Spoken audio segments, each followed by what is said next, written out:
Olá pessoal, tudo bem com vocês? Anteriormente tínhamos visto os sofistas e Sócrates.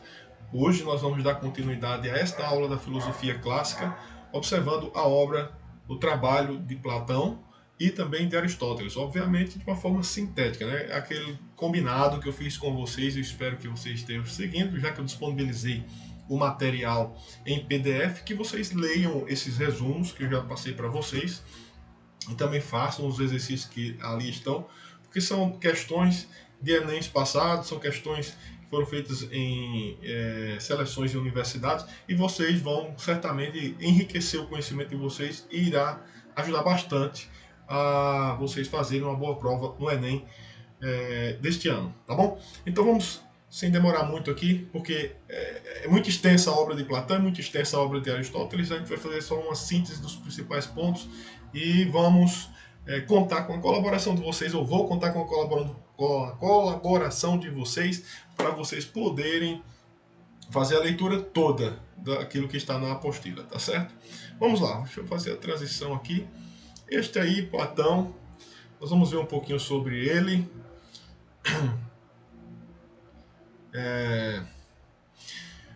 Platão desenvolveu um pensamento que influenciou vários pensadores, inclusive os neoplatônicos e posteriormente Santo Agostinho na Idade Média. A partir de um grandioso projeto intelectual, deixa eu ajustar ali para vocês, tá certo? Deixa eu ajustar aqui para vocês. Deixa eu me ajustar. A partir desse grande projeto intelectual, ele fundou a academia, onde foram debatidas várias questões de extrema relevância para a história do pensamento ocidental. O ponto de partida para entendermos a filosofia de Platão é a questão deixada por Heráclito e por Parmênides acerca de temas tais como a unidade e a multiplicidade, a permanência e a mudança, a razão e os sentidos. Para tanto, desenvolve aquilo que ficou conhecido como teoria das ideias ou a teoria das formas. Então, quando você ouvir essa palavra, teoria das ideias ou teoria das formas, você está ouvindo algo que foi criado por Platão. Tá certo? O que consistiria essa teoria das ideias e essa teoria das formas? Nós vamos ver nesse nosso resumo. Nessa doutrina, ou seja, na doutrina, no ensinamento da teoria das ideias e da teoria das formas, Platão afirma que existem duas realidades distintas. Percebem a explicação que seria a teoria das ideias, a teoria da forma, de forma sintética? Ou seja, as duas realidades distintas. A realidade do mundo sensível, como está aqui, e a realidade do mundo inteligível. O que seria isso, na visão de Platão? Olha, o mundo sensível corresponde à matéria e compõe-se das coisas que nós percebemos. Tudo que nós vemos, tudo que nós podemos tocar, tudo isto que nós temos no nosso cotidiano, seria então as coisas sensíveis que estão diante de nós, certo? Já o mundo inteligível corresponde às ideias, que são sempre as mesmas para o intelecto, de tal maneira que nos permitem experimentar a dimensão do eterno, do imutável, do perfeito. Por exemplo, para a gente tentar compreender no contexto, né? Vamos dizer assim, quando fala a palavra cadeira, por exemplo, né? A palavra cadeira o objeto está no mundo sensível, eu posso ver e tocar, certo? Mas a ideia cadeira está no mundo inteligível. Porque, por exemplo, se eu não tiver uma cadeira como estou sentado aqui em cima de uma, eu não posso dizer que no mundo sensível, se eu não tiver uma aqui agora, eu não posso dizer que eu tenho uma cadeira. Mas o conceito cadeira está internalizado em mim. De maneira que se alguém falar a palavra cadeira, mesmo que eu não consiga ter uma cadeira naquele momento, mas na minha ideia, na minha mente, no meu inteligível, eu sei o que é, certo? Eu conheço a forma da cadeira.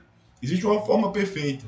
Aí não importa se ela é feita de plástico, não importa se ela é feita de madeira, não importa se ela é feita de metal, não importa. Eu tenho uma ideia que é perfeita. E essa ideia não muda de acordo com a circunstância. Portanto, esse mundo inteligível, segundo Platão, é o mundo real. Porque não importa o que aconteça, a ideia permanecerá inabalável. A ideia permanecerá eternamente. Não depende de matéria para subsistir. Entende?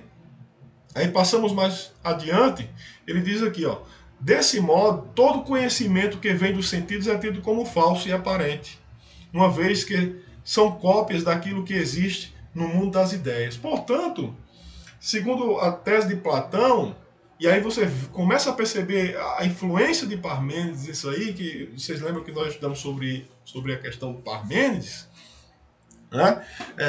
Lembram lá que o movimento é apenas aparente, o ser é e o não ser não é, ou seja, tudo que existe, que os nossos olhos, que os nossos sentidos percebem como mudança, na verdade é apenas aparente, que a coisa permanece sendo ela em si. Platão então retoma basicamente essa ideia, ou seja, o movimento que está acontecendo aqui no mundo físico não é um movimento real, não é uma coisa real. Isso aqui é tudo cópia de uma realidade espiritual, vamos dizer assim, de uma realidade metafísica, de uma realidade que está para além da nossa inteligência material, que está, na verdade, no mundo das ideias. E por isso também que ele vai influenciar Santo Agostinho. Lembram o que nós lemos na outra aula com relação a isso? Por isso que vai influenciar também mais um pouco adiante. Aliás, lemos no início dessa aula. Um pouco adiante ele vai influenciar Santo Agostinho na Idade Média, porque essas teses, essas ideias de Platão vai se encaixar perfeitamente do ponto de vista do cristianismo, né? Dessa dualidade que existe entre o mundo material e o mundo espiritual, entre a terra e o céu, de como tudo isso que nós vemos aqui é apenas, vamos dizer assim, uma cópia daquilo que é, na verdade, revelado, que está presente no céu, né? E aí se você for um cristão e quiser fazer mais algumas articulações de ideias com relação à ideia de Platão, você só vai lembrar do que aconteceu com Moisés, por exemplo, quando ele teve toda a revelação do tabernáculo e de todos os instrumentos que ali seriam utilizados, né? Da arca, da aliança e todas as coisas mais. Deus, lá na narrativa bíblica, Deus fala claramente para ele, tendo cuidado de fazer tudo conforme aquilo que foi te mostrado. Ou seja, tudo aquilo que é feito, que estava lá em Israel, naquela época, na verdade era uma cópia do verdadeiro que ele viu. E lá no Apocalipse, João vê novamente a arca, e a arca original está no céu. João vê também lá a árvore da vida, ou seja, se ela está lá, uma árvore eterna, uma árvore da vida que está lá e que vai ficar toda a eternidade para a saúde das nações, como está em Apocalipse. Então, aquela árvore que estava aqui era verdadeira ou era apenas uma cópia? Enfim, são todas as conjecturas que podem ser feitas a partir da visão de Platão. Deixa eu adiantar, porque o tempo não nos dá paz, né? Então, nesse sentido, ele usa algumas técnicas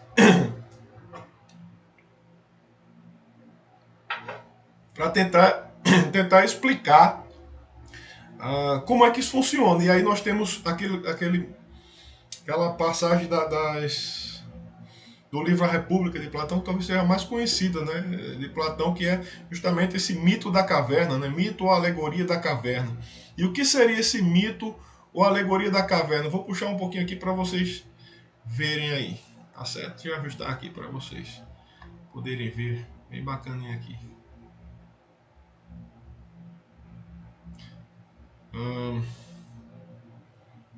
Esse mito da caverna, está aí uma imagem para que vocês possam ver com um pouco mais de facilidade. O que é dito aí no mito da caverna? Deixa eu fazer uma síntese aqui, porque senão vai ficar muito grande o vídeo. Vocês estão vendo a imagem aí, certo? Segundo Platão, então, o que seria a realidade? O que seria esse mundo visível, esse mundo inteligível? O mundo visível, essas pessoas que estão aqui, ó, certo? Somos esse mundo que nós vemos. Somos nós, quando nós nascemos nesse mundo. Então, quando nós nascemos nesse mundo, dentro de uma caverna, vamos dizer assim, segundo Platão, as pessoas nascem acorrentadas, presas Claro, isso aí tem várias interpretações, né? Mas vamos dizer assim, presa pelas tradições, pelas leis, vamos pelos costumes, pela religião e por aí vai, certo? E eles estão voltados, presos, amarrados e voltados para a parede. E lá na parede o que eles conseguem ver é uma sombra. Eles conseguem ver essa sombra. E está passando lá alguns seres, algumas coisas. Isso aqui para eles é a realidade. Porque desde quando nasceram, a única coisa que eles viram na vida foi isso. Mas na realidade, essas sombras são de pessoas e animais e coisas que estão passando por trás da parede que os separa. Onde tem uma pequena luz ou um pequeno facho de luz acesa, que proporciona então essa sombra. Mas ambos ainda estão também na caverna. É como se fosse um processo linear de conhecimento, entende? Mas ele diz: suponha que alguém conseguiu se soltar dessas cadeias aqui, que conseguiu sair, vencer os obstáculos que aqui estavam, e saiu à porta da caverna. No primeiro momento, ele vai dizer aqui, um pouco mais acima aqui, você percebe aqui essa leitura. Ele vai dizer, ó, que a princípio, essa pessoa que conseguiu sair não consegue enxergar devido à luz intensa que o ofusca, mas aos poucos consegue perceber nitidamente como a realidade é. Decide então voltar e convencer aqueles que ainda estão no interior da caverna a saírem. No entanto, os mesmos, além de não acreditarem nele, acabam o matando. Ou seja, na visão platônica, então, o processo do conhecimento se dá exatamente dessa maneira. Você está numa realidade que é apenas aparente, mas que para você é real, porque você pode ver, você pode tocar, e foi aqui que você teve a experiência o tempo todo da sua vida. Mas há um processo, alguém consegue se libertar e consegue sair. Primeiramente, ao sair da caverna, a pessoa não vai conseguir enxergar plenamente, porque a luz do sol vai cegar a sua visão, né? Quem está nas trevas e sai para a luz, no primeiro impacto ele cega. Aí mais uma vez você pode fazer, e possivelmente você pode fazer isso através da teologia de Santo Agostinho e de outros teólogos da Idade Medieval. Possivelmente você pode dizer, lembram de Paulo, né? O apóstolo Paulo, quando resplandeceu a luz, o que foi que aconteceu? Ele teve a visão plena de Cristo? Não. Ele só ouviu a voz, mas ele não pôde ter a visão plena. Pelo contrário, ele ficou cego durante 3 dias. Então, a luz, na verdade, em intensidade muito grande, acaba tirando, vamos dizer assim, todo o suporte que você tem, tirando toda a tua estabilidade e te deixando instável diante de uma nova realidade. Mas aos poucos o olho vai se acostumando e ele começa a contemplar, na verdade, o mundo real, que no caso aqui seria o mundo das ideias, né? Ele começa a ver que existem árvores, que existem plantas, que existe rio, que existem mares, que existe um sol, que existe o céu, estrelas, enfim, começa a ver uma outra realidade. Então, na visão platônica, o processo de conhecimento se dá exatamente dessa maneira, certo? Deixa eu ir um pouco mais adiante aqui. Aqui um pouco mais adiante vocês podem ler no caderno de vocês. Ele fala então um pouco acerca da obra A República de Platão, como é que é estabelecido, né, na verdade, toda a estrutura da cidade que foi vista ali para que as pessoas pudessem compreender qual seria a visão de Platão em relação a como que uma cidade deveria ser governada. Aqui está também uma teoria política de Platão, né, que está envolvida, uma teoria educacional que Platão pensa aí como é que as crianças daquela cidade deveriam ser educadas, né, os processos seletivos, que é muito interessante também, que já aparece aí dentro da República de Platão, né, o sujeito aos 10 anos passaria por um processo, vamos dizer assim, de ser pego da família, uns 7, 8 anos ali, levados para um lugar onde eles não pudessem mais conhecer quem eram os seus pais e pudessem apenas reconhecer na cidade, vamos dizer assim, a sua própria parentela, a sua própria família. E dali, com 20 anos, ele faria um teste, vamos dizer assim, de aptidão, né? Uma prova, uma espécie de prova. Se ele passasse naquela prova, ele continuaria os seus estudos. Se não passasse, ele iria servir a cidade como pastor, como, sei lá, como agricultor, como qualquer outro ofício, né, sapateiro, que pudesse servir a cidade, porque a cidade precisava também desses homens. Se ele passasse, ele continuaria. Aos 30 anos, ele faria novamente uma espécie de prova, né? Se ele conseguisse passar, ele então se daria aos estudos mais profundos, vamos dizer assim, né? A dialética, se daria aos estudos mais profundos de filosofia, para se preparar para aos 50 anos ele governar. Se não, ele aos 30 anos ele iria servir ao exército da cidade, à guarda da cidade, né? E de maneira que todo mundo tinha alguma coisa a fazer pela cidade, mas todo mundo tem que passar por um processo de formação para servir bem a esta cidade.